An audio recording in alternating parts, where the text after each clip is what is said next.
نشر نوبتی برنامه خبری رادیو آزادی را مستقیما پیشنهاد شما میکنیم. امروز 22 میلیون است و سرخط بعضی از موضوعها.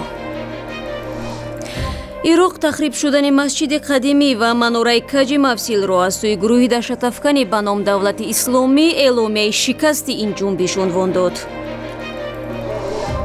پرزیدنت تاجیکستان امامعلی رحمان به مردم کشور دستور داده است که در روزهای عید از تهیه دسترخوان سرخرج خودداری کنند. و سیر به اکواپارک نوی شهر دوشنبه که هفته روان در خدمت ساکنان پایتخت قرار گرفت. یک مدام من درآمدم همیشه خیلی هوا گرمه، خیلی خرسندم که خیلی جای ساز یعنی وطن ما هم پویشید.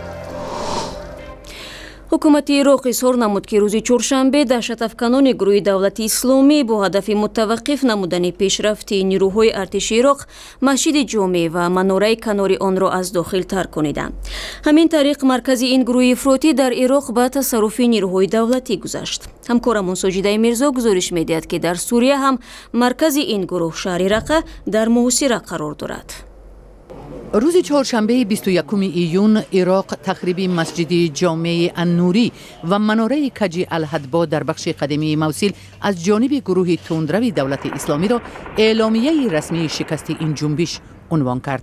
سال 2014 رهبری این گروه دهشت‌افکن ابوبکر البغدادی در همین مسجد تأسیس خلافتش را اعلان و پرچم سیاه گروه دولت اسلامی را در مناره این مسجد بیش از 800 ساله نصب کرد.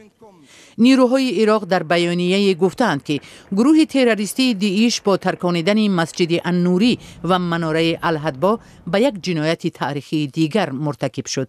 ائتلاف بین المللی با رهبری امریکا ادعای گروه دولت اسلامی را که میگوید مسجد النوری در پی حمله های هوایی ائتلاف خراب شده است رد کرد و گفت هیچ عملیات هوایی در فراز بخش قدیمی موصل انجام نشده است. گنرال جوزف مارتین فرمانده نیروهای زمینی ائتلاف بین المللی در عراق گفت که انفجار مسجد النوری و مناره الهدبا جنایت علیه مردم موصل و تمام عراق و نمونه دیگری از فعالیت‌های وحشیانه گروه دولت اسلامی است. نیروهای عراق روز سه‌شنبه 20 ایون اعلام کردند که جنگیان گروه تندرو دولت اسلامی در بخش قدیمی شهر موصل در محاصره قرار دارند. ارتش عراق در تیرماه سال گذشته عملیات آزاد کردن موصل را آغاز کرد و امیدوار بود که تا آخر همین سال شهر را از داعش بازپس می‌گیرد. اما این کار به درازا کشید. در سوریه نیز نیروهای گروه تندرو دولت اسلامی در حال عقب نشینی قرار دارند و شهر رقه به اصطلاح پایتخت داعش در سوریه اکنون تحت محاصره نیروهای دموکراتی سوریه است که از سوی امریکا حمایت می‌شوند. ما مسجد جامع و محله‌های کنار آن را تحت نظارت گرفته به مرکز شهر نزدیک می‌شویم. دهشت‌افکنان گروه دولت اسلامی مینه‌های زیاد گذاشتند که به پیشرفت ما خلل می‌رساند. طبق آمار گروه‌های خیریه حدود 850,000 ساکن موصل از این شهر فرار کردند و اکنون در خانه‌های نزدیکان خود یا در اردوگاه‌های پناهندگان به سر می‌برند.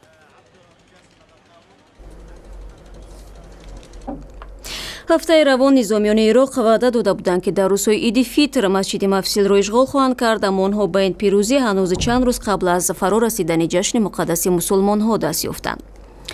چون سخن از عید سید فیتر رفت، در تاجیکستان امسال بر پایه تصمیم شورای علما مسلمانان کشور عید رمضان را 4 روز بعد یعنی 26 ایون تجلیل خواهند کرد.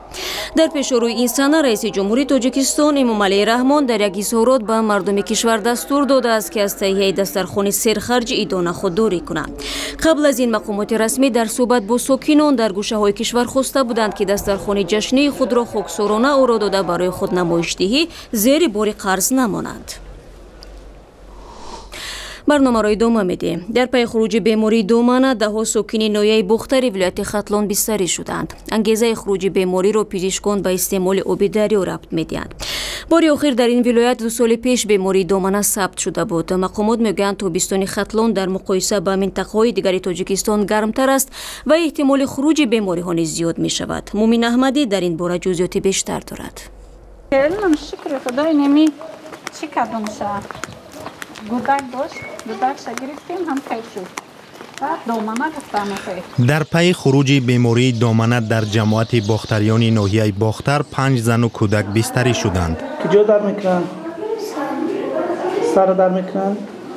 تمپراتور برام اومده 8 کیلومتر خیلی بهتر شد. چند ساله بچه‌تون؟ 11 سال. با مشورت پزشکان تقریباً 70 ساکن ولایت ختلان برای سنجش احتمال گرفتاری به دامنه در بیمارخانه شهرک باختریانند. مثلا اکثریت آدمایی که خوبا نشانهاشون هست تا وقتی که ما تشخیص روی میکنیم تشخیص توزه میکنیم. تشخیص توزه میکنیم از سببی که در خونه بیماران در خونه انتیبیوتیک و دارو گرفتیان همون سبب توزه میکنیم. ما وقتی که نشانهاش که هست احساب نشانهاش ما خوب برای توبت کردیم. در بیمارخانه شهرک باختریان بر رادیو آزادی گفتند مردم از استعمال آب افلاس به دامنه گرفتار شده‌اند. افلاسی آب از طرف شهروندان یک شهروندان هر چند که ما میگن اینا سیس میره و جریمه بندی میکننشان چی میکنن و هر حال گوش نمیکنن. طبیبان میگویند در هوای گرم بیماری زود پهن می شود. از این رو ساکنان بخصوص کودکان باید احتیاط کنند، آب را جوشانده نوشند و در جایهای افلاس آب بازی نکنند. باکتریای دامنه روده پایانی جسم انسان را سرایت کرده در صورت عدم معالجه به مرگ می انجامد. طبابت بیمار در شرایط بیمارستان نه کمتر از 3 هفته ادامه می کند. ما بیمار را رایگان طبابت کردیم، همش رایگان طبابت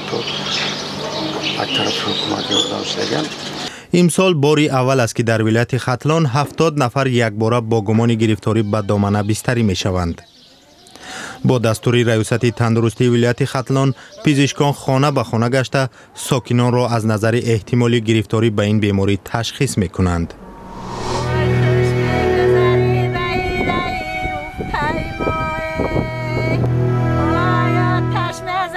اون روزا هیچ که فراموش کرده نمیتونم. بچه ما کشتن، شما کشتن، اکا کشتن، بچه اکا کشتن، سو فراموشیه. سلسله گزارش‌های ویژه رادیو آزادی رو که به روز وحدت بخشیده شدند و جنگ و صلح تاجیکان قصه میکنند در شکل مفصل در سامانه آزادی www.azadi.org و کانال ما در شبکه یوتیوب تماشا کنید. نزدیکان یک زن توجیک محکوم شده به اعدام در چین امید دارند سازشی که هفته‌های نزدیک به حکم اجرا می‌دراید حیات او را حفظ خواهد کرد و او مهلت حبسش را در تاجیکستان می‌گذراند. همکاران ما اسکندر فیروز و فرزان محمدی به عیادت خانواده این زن محبوس رفتند. حاجیما غلاماوی 80 ساله مادر خیرنسا غلامعلی و که در چین برای قاچاق مواد مخدر به حکم ابد محکوم شده است از امضای سند نهایی حکومت‌های تاجیکستان و چین که تبدیل محکوم شده ها را امکان پذیر می‌کند خیلی خوشحال است و امید دارد بعد 6 سال جدایی دخترش را ببیند. من خواهش میکنم که با دختری مرا همیشه پرزیدنت مون همیشه چیز کنه یاردم کنه همیشه بیاره که ما ببینم روی من 6 سال 7 سال میشه من روی دختر من ندیدم دستم نمیرسه تلفن قطعی گپ زدیم. چی میگود دخترتون؟ هیچ گیره میکنه یا نمو یا خیلی کدام میگه همی رهی بعد رفتم قطعی کدام میگه و همی کار رفتم میگه.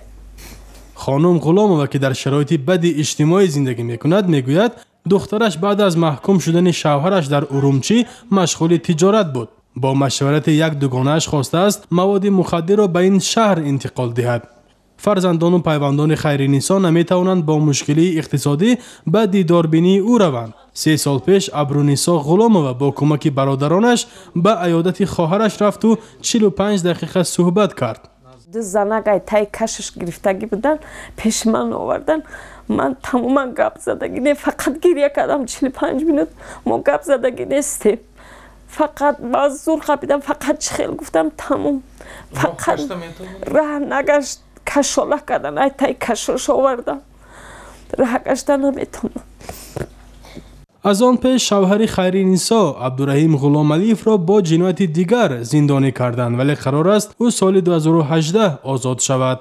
вай медони муда нақл карданд ки вая тамоман суд накардагиан ҳами фамилияш ки фамилия отам карда буд Ғуломалиев ҳами суд накарда бурдан дар сезор шунонданша вайша срокша монданша уже вая не суд кардагиан не вай мисол адвокат овардагиан ҳеҷ кор накардагиан вайда фақат ҳами бурда шунондагиан тамома срокшам намедонист вай то чиниша баъд фаҳмидем ки вай сроки бисёр додаги будиан чама. روزی 19 ایون وزارت امور خارجه تاجیکستان گفت که سند نهایی تبدیل محکوم شده ها میان دوشنبه و پکین از جانب سفیر تاجیکستان در چین پرویز دولتزاده و معاون وزیر کارهای خارجه چین لیو جنمین امضا گردید. این سازشنامه 13 سپتامبر سال 2014 در شهر دوشنبه به امضا رسیده سال 2015 از جانب پارلمان تصدیق شد. سازشنامه پرداخت خراجات انتقال محبوسان را به وطن از حساب خود آنها و یا خویشاوندانشان پیش بینی می‌کند. در همین حال شاکرجان حکیموف حقوقدان تاجیک گفت که اگر خیرنسا غلامعلی و به تاجیکستان استرداد شود احتمال وجود دارد که دادگاه‌های تاجیکستان حکم این شهروند را بازبینی کند. اگر فرض کنیم برای صادر شدن همین گونه جنایت در چین حد این عمر زندانی شدن باشد ولی در تاجیکستان این نمود جزا پیش بینی نشده باشد یا حکم قتل بدون شک حد تطبیق می شود در مورد شهروندان که آن را کودکس جنایتی تاجیکستان پیش بینی نموده است. 4 شهروند تاجیکستان در چین حکم قتل گرفتند ولی اکنون امکان دارد از مرگ نجات یابند. камол нуралиев муовини пешини вазири хоҷагии об ва худои раиси ҷумҳурии тоҷикистон эмомалии раҳмон дар пай як садамаи нақлиётӣ дар роҳи миёни норак ва данғара даргузашт. манобеи огоҳ ба радиои озодӣ гуфтанд ки нуралиев дар ноҳияи данғара ба хок супурида хоҳад шуд. камол нуралиев 2 соли пеш академики академияи байналмилалии инженерӣ интихоб шуда то соли 2009 муовини вазири хоҷагии оби тоҷикистон буд. писараш ҷамолдин нуралиев ки бо духтари президенти тоҷикистон озодаи раҳмон издивоҷ кардааст моҳи майи соли 2015 муовини якуми раиси бонки миллии тоҷикистон таъин шуд. ҳафтаи равон дар душанбе аквапарки бузург ба таври озмоишӣ кори худро оғоз намуд. сохтмони ин парки обӣ 13 сол давом карда беш аз $7 миллион харҷ дошт. дар рӯзи бозкушоии ин маҷмаи фароғати деринтизор чанд ҷавони хуштолӣ аз ҳавзи бузурги шиноварӣ ва воситаҳои дилхушии он истифода карданд. акбару дӯстонаш тасодуфан аз назди аквапарк мегузаштанд ва дарвозаи бозро дида вориди он шуданд. вақти онҳо омад кард имрӯз ин макони тафреҳ ройгон ба хоҳишмандон хизмат мерасонад. баъдан дари он барои чанд ҳафта то омӯзиш додани кормандон, таъини раҳбар ва муайян кардани нархи хадамот баста хоҳад буд. мо омадем ки сохтмон буд тамом шуд гузаштем як модам маем дуромадам ҳамиса кай ҳаво гарма хеле хирсандем ки хали ҷои соз яъни ватани мо ҳам ҳуй шуд. спортсмен акробатика ва акробатистем шогирдо вада аси чи шогирд манда бачо кам омӯзӣ карда истам ки чодаш моро таклиф кардам ки биёед мо омадем инҷа омӯзӣ карда истам. парки обӣ бояд соли 2004 ба истифода дода мешуд вале ширкати туркияи паймонкори сохтмон аз идомаи корҳои бунёдӣ даст кашид. маблағро барои анҷоми сохтмони ин макони тафреҳӣ соли гузашта пайдо карданд. масъулияти сохтмони аквапарки чандин сол бекор хобидаро як ширкати итолиёӣ ба ӯҳда гирифт. дар шаҳрдорӣ мегӯянд ба хотири риоя шудани ҳамаи меъёрҳои ҷаҳонӣ вобаста ба бехатарӣ авлавиятро барои бунёди аквапарк ба ширкати хориҷӣ доданд. дар душанбе як аквапарки дигари хусусӣ низ кор мекунад, аммо парки обии нав бузургтар аст. дар ин ҷо аттраксионҳои обие насб шудаанд ки дар тафреҳгоҳҳои дигари тоҷикистон дида намешаванд.